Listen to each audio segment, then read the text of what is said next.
त्वरण नॉर्मली आप लोगों ने पढ़ा होगा 9th 10th क्लास में, पढ़ लेते हैं भाई हम, थोड़ा बहुत तो जान ही लेते हैं ना त्वरण के बारे में। क्या होता है त्वरण? त्वरण होता है वेग में परिवर्तन की दर, त्वरण कहलाता है। यानी कि अगर किसी चीज़ में त्वरण हो रहा है, वो एक्सेलरेटेड हो रही है, इट मीन्स उसका जो वेलोसिटी है उसमें चेंज आ रहा है, यानी कि उसमें समय के साथ परिवर्तन हो रहा है। तो त्वरण को हम लिखते हैं किससे बच्चों? स्मॉल ए से। किससे लिखते हैं? स्मॉल ए से। देखिए मैंने इसके ऊपर वेक्टर लगाया है, यानी कि जो हमारा एक्सेलरेशन होता है वो एक वेक्टर क्वांटिटी होती है, यानी उसमें दिशा भी होगी और उसका मैग्नीट्यूड भी होगा ना। अब मैंने इसकी डेफिनेशन क्या दी? वेग में परिवर्तन की दर। क्या दी है? वेग में परिवर्तन की दर। तो ए बराबर क्या आएगा? ये वेक्टर है, बार नहीं है, वी वेक्टर अपॉन टी। अब वेग हमारा वेक्टर, इसीलिए ए भी क्या होगा? वेक्टर क्वांटिटी होगी। ओके, अब देखिए जो वेग में परिवर्तन की दर की हम बात कर रहे हैं, तो इसका मतलब क्या है? इसका मतलब है कि वेग में परिवर्तन, यानी कि पहले वेग कुछ और होना चाहिए, बाद में वेग कुछ और होना चाहिए। तो हम इसको ऐसे भी लिख सकते हैं v2 minus v1 upon t2 minus t1, और इसको delta v upon delta t से भी लिखा जा सकता है, क्योंकि डेल्टा का मतलब हमने लास्ट वीडियो में समझा था ना, क्या होता है? चेंजेस को बताता है। ठीक है, तो ये हो गया हमारे एक्सेलरेशन का फॉर्मूला। ओके गाइस, चलिए अब आते हैं हम इसकी यूनिट पे। बताइए त्वरण की यूनिट क्या होगी? त्वरण होता है वेग में परिवर्तन की दर। तो वेग की यूनिट होती है मीटर प्रति सेकंड, होती है ना भाई। v की जो यूनिट होती है वो मीटर प्रति सेकंड होती है। अब यहाँ पे एक t और है, तो ये सेकंड स्क्वायर हो गया। तो अब ये किसकी बन गई? a की। तो a का मात्रक क्या हो गया? मीटर प्रति सेकंड स्क्वायर। और इसको हम ऐसे भी लिख सकते हैं, आप लोग कंफ्यूज मत होइएगा, मीटर सेकंड की पावर -2। भाई किसी इस चीज़ को ऊपर ले गए तो पावर पॉजिटिव तो क्या हो जाएगी? नेगेटिव। चलिए अब निकाल लेते हैं इसकी क्या डायमेंशन। डायमेंशन निकालना आप लोगों को आई होप आ गया होगा ना अब तक। तो भाई वेग की डायमेंशन होती है L1t-1, एक t और नीचे है तो ये हो गया m0, सॉरी वेग की होती है L1t-1, m तो होता ही नहीं है, तो ये आ गया L1t-1, एक t ये रहा ऊपर गया तो m0 L1t-2।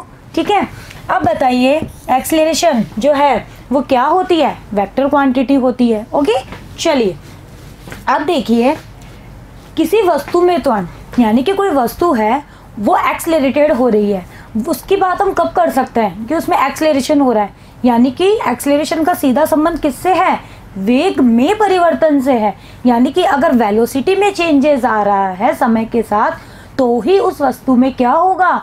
एक्सेलरेशन होगा। अदरवाइज होगा क्या? अगर आपका वेग में कोई परिवर्तन आ ही नहीं रहा है तो क्या वस्तु में कोई त्वरण होगा?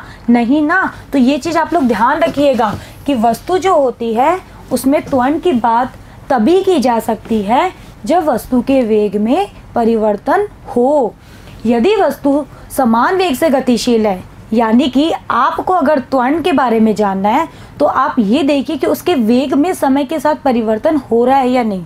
अगर वस्तु के वेग में समय के साथ में कोई चेंजेस नहीं हो रहा है, इट मीन्स क्या होगा? उसमें त्वरण का मान क्या होगा बच्चों? 0 होगा। ठीक है, तो बस यही चीज़ आपको देखनी आनी चाहिए। बहुत से जो बच्चे होते हैं वो त्वरण की डेफिनेशन को थोड़ा अदर सेंस में ले लेते हैं, ठीक है, और वो सेंस उनका गलत हो जाता है। वो ये देखते हैं कि वेलोसिटी बढ़ रही है या घट रही है, इट मीन्स उसमें त्वरण है। नो, ऐसा नहीं होता है।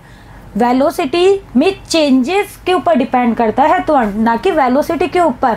वेलोसिटी में चेंजेस हो रहा है तो ही वहाँ एक्सेलरेशन होगा, अदरवाइज वहाँ एक्सेलरेशन क्या होगा? 0।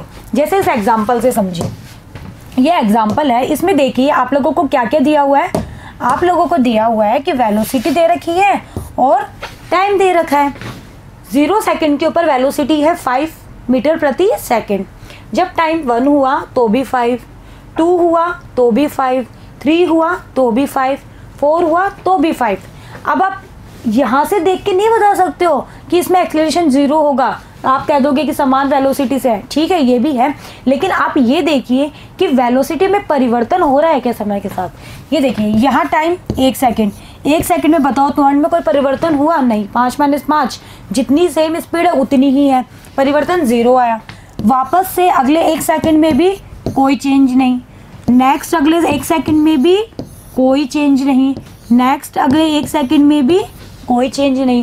यानी कि यहाँ पर वेग में समय के साथ कोई परिवर्तन नहीं हो रहा है, इसीलिए हमारा एक्सेलरेशन यहाँ पे क्या होगा, 0।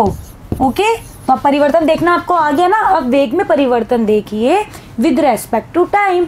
ओके, चलिए अब देखो वस्तु के वेग में, जो वस्तु का जो वेग होता है उसमें भाई वस्तु का जो वेग है वो जरूरी तो नहीं है कि हमेशा बढ़ेगा ही, या जरूरी तो नहीं है कि हमेशा घटेगा ही, ऐसा होता है क्या, नहीं ना। तो वस्तु के वेग में जो वृद्धि होती है या फिर कमी होती है उसके बेसिस पे हम त्वरण को 2 प्रकार से डिफाइन कर सकते हैं। एक तो होगा पॉजिटिव त्वरण, है ना, और एक होगा नेगेटिव त्वरण। अब देखिए पॉजिटिव और नेगेटिव। देखिए बच्चों, एक चीज़ की आप लोग मेरे साथ साथ नोट ज़रूर बनाते रहिएगा। अगर आपको वीडियो में कोई प्रॉब्लम आ रही है तो आपको क्या करना है, वीडियो को दोबारा देखना है। ओके, और नोट्स प्रॉपर्ली बनाने हैं। साथ ही साथ जो भी टॉपिक हम लोग यहाँ पढ़ लेते हैं, आप लोग उनके न्यूमेरिकल खुद से सॉल्व ज़रूर करिए, क्योंकि मैं बार बार कह रही हूँ प्रैक्टिस करोगे तभी फिजिक्स आएगी, अदरवाइज नहीं आएगी। वरना फिजिक्स क्या है, कहते हैं ना लोग सबसे टफेस्ट सब्जेक्ट है, तो वो टफेस्ट ही बन जाएगा आप लोगों के लिए हमेशा के लिए। लेकिन अगर प्रैक्टिस करोगे तो वो टफेस्ट कब इजी बन जाएगा आपको पता भी नहीं चलेगा। ओके, चलिए, तो हमने कहा कि जो त्वरण होता है वो वेग में कमी और वृद्धि के आधार पर 2 टाइप्स का हो सकता है, पॉजिटिव त्वरण और नेगेटिव त्वरण।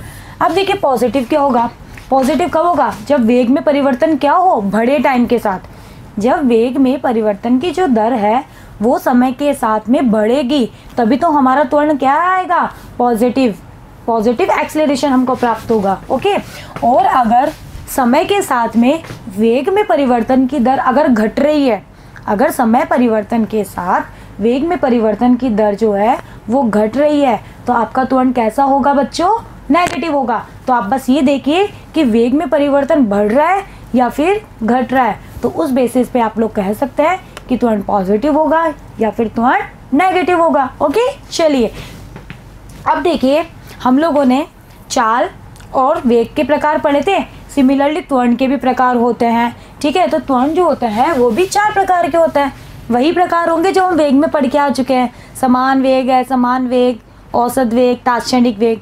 अब यहाँ वेग की जगह त्वरण लगा दीजिए। पहले हम पढ़ते हैं समान त्वरण। अब देखिए समान त्वरण कब होगा, समान जो त्वरण है, यानी कि समान होने का मतलब क्या है कि त्वरण आपका नियत होना चाहिए। भाई समान होने का मतलब यही तो है कि आपका त्वरण हर टाइम कांस्टेंट होना चाहिए, तभी तो आप कहोगे कि समान त्वरण है। अब त्वरण आपका कांस्टेंट कब होगा, किस पे डिपेंड कर रहा है त्वरण, अभी मैंने बताया त्वरण जो है वो डिपेंड कर रहा है वेग में परिवर्तन पर। अगर आपके वेग में परिवर्तन की जो दर है वो समय के सापेक्ष कांस्टेंट रहेगी, तो आपका त्वरण भी क्या रहेगा, कांस्टेंट रहेगा। ओके, तो अगर आपको समान त्वरण चाहिए तो इसका मतलब है कि वेग में परिवर्तन की दर प्रति सेकंड कांस्टेंट होनी चाहिए। नियत को हम क्या कहते हैं, कांस्टेंट। ओके, बहुत जगह आपको ये भी लिखा हुआ मिलेगा, तो एक ही बात है, कंफ्यूज नहीं होना है। तो आपका त्वरण भी कैसा होगा, कांस्टेंट होगा। अब देखिए वेग में परिवर्तन की दर कांस्टेंट है, लेकिन क्या वेग कांस्टेंट है क्या, नहीं ना। तो जब वेग कांस्टेंट नहीं है तो बताओ कैसी गति होगी ये, जब हमारा वेग कांस्टेंट नहीं होता है तो हम लास्ट वीडियो में पढ़ के आ चुके हैं कि यह असमान गति होती है। असमान गति तो होगी, तो ये कौन सी गति है, असमान गति। क्यों, क्योंकि वेग हमारा कांस्टेंट नहीं है। लेकिन अगर वेग में परिवर्तन की दर कांस्टेंट है तो यह क्या होगा, समान त्वरण होगा, और त्वरण यहाँ पे नियत होगा, और इस गति को हम बोलते हैं एक समान त्वरित गति। तो आप लोगों से पूछा जा सकता है कि एक समान त्वरित गति का क्या अर्थ होता है, तो आप लोग बताएंगे कि त्वरण हमारा नियत होना चाहिए, लेकिन गति असमान भी हो सकती है। ठीक है, गति का कोई लेना देना नहीं है यहाँ पे, बस त्वरण हमारा क्या होना चाहिए, नियत होना चाहिए। चलिए जैसे एक एग्जाम्पल से समझते हैं। एक हमें कुछ वैल्यूज दी हुई है वेलोसिटी और टाइम की, कि 0, 1, 2, 3, 4 सेकेंड के ऊपर वेग है 0, 5, 10, 15 और 20। अब देखो सबसे पहले इस टॉपिक को समझते हैं। बताओ वेग हमारा जो है वो असमान है या नहीं, इसलिए गति कैसे हुई, असमान। तो ये सही लिखा हमने, या सही लिखा। चलिए अब हम क्या निकालते हैं, वेग में परिवर्तन की दर प्रति सेकंड निकालते हैं। 1 सेकंड के अंदर कितना परिवर्तन, यहाँ 5। अगले 1 सेकंड में 10 में से 5 गए तो भी 5। अगले 1 सेकंड में 15 में से 10 गए तो भी 5। अगले 1 सेकंड में 20 में से 15 गए तो भी 5। तो वेग में परिवर्तन की दर कांस्टेंट आ रही है भाई, 5 ही आ रही है। इट मीन्स यहाँ पर जो हमारा एक्सेलरेशन है वो क्या होगा, कांस्टेंट होगा। और ऐसी गति कौन सी गति कहलाती है, एक समान त्वरित गति। ओके चलिए अब ये तो इसी को ही एक डायग्राम के ऊपर शो करा है, वही वैल्यू है कि पहले 5 मीटर प्रति सेकंड से गति कर रही है कोई वस्तु, फिर 10, फिर 15, फिर 20। ओके चलिए अब देखिए यहाँ पे वो त्वरण निकाला गया है कि वेग में परिवर्तन की दर आपकी आ रही है 5 - 0 और 1 - 0, 5 आई, ठीक है। अगले के लिए भी 5, यानी कि आपका त्वरण भी क्या आ रहा है, 5 ही आ रहा है। तो त्वरण नियत आ रहा है, नहीं आ रहा है, तो इसको बस मैथमेटिकली सॉल्व किया गया है। बाकी हम वहाँ टेबल से आसानी से देख सकते हैं इसको। चलिए तो यदि समान समय अंतराल में, अब हमें किसकी डेफिनेशन देनी है, समान त्वरण की, तो क्या कहेंगे कि समान समय अंतराल में यदि वेग में परिवर्तन की दर समान हो तो हमारा त्वरण क्या कहलाता है बच्चों, समान त्वरण कहलाता है, यूनिफॉर्म एक्सेलरेशन कहलाता है। ओके चलिए अब असमान तो आप समझ ही गए होंगे कि वेग में परिवर्तन की दर क्या नहीं होनी चाहिए, कांस्टेंट। तो वेग में परिवर्तन की दर कांस्टेंट नहीं होनी चाहिए। बताओ ये भी असमान गति होगी नहीं होगी, क्योंकि वेग यहाँ नियत थोड़ी रहेगा। अगर वेग नियत हो गया तो उसका डेरिवेटिव यानी कि एक्सेलरेशन 0 हो जाता है।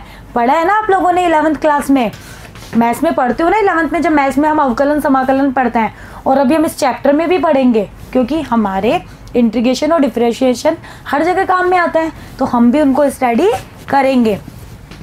तो अब बताओ ये अगर नियत नहीं है तो हमारा त्वरण भी क्या होगा, नियत नहीं होगा। तो ऐसी गति कौन सी गति होती है, असमान त्वरित गति। जैसे एग्जांपल देख लीजिए, इस 1 सेकंड के बीच में वेग में परिवर्तन की दर है 5, अगले 1 सेकंड के बीच में कितनी हो गई, 2, नेक्स्ट अगले 1 सेकंड में 3, नेक्स्ट अगले 1 सेकंड में 10। तो बताओ अब ये परिवर्तन की दर नियत आ रही है, नहीं। वेग भी इसका नियत नहीं है, नहीं। तो हमारा त्वरण कैसा होगा, नियत नहीं, यानी कि असमान होगा।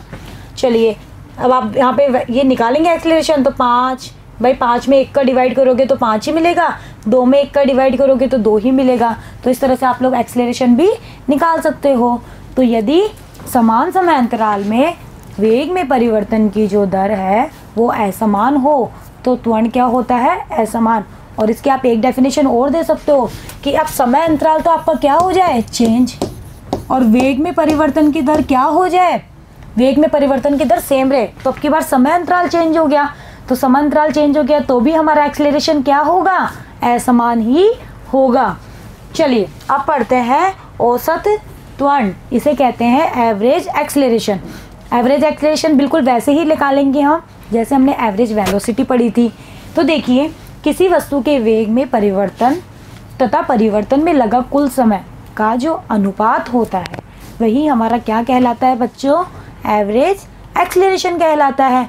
ओके अब देखो जैसे कोई वस्तु t1 समय पर v1 वेग से गतिशील है, t2 समय पर v2 वेग से गतिशील है, तो औसत वेग का फॉर्मूला क्या होता है, वेग में परिवर्तन के कुल वेग में कितना परिवर्तन हो रहा है बटे परिवर्तन में लगा समय। और इसको मैथमेटिकली रूप में हम इसको a बार से लिखते हैं, ये है एवरेज वाला, और ये होता है v2 minus v1 upon t2 minus t1। तो ये रहा इसका फॉर्मूला, a बार कितना हो जाएगा, del v upon delta t। Okay चलिए अब है तात्क्षणिक त्वरण।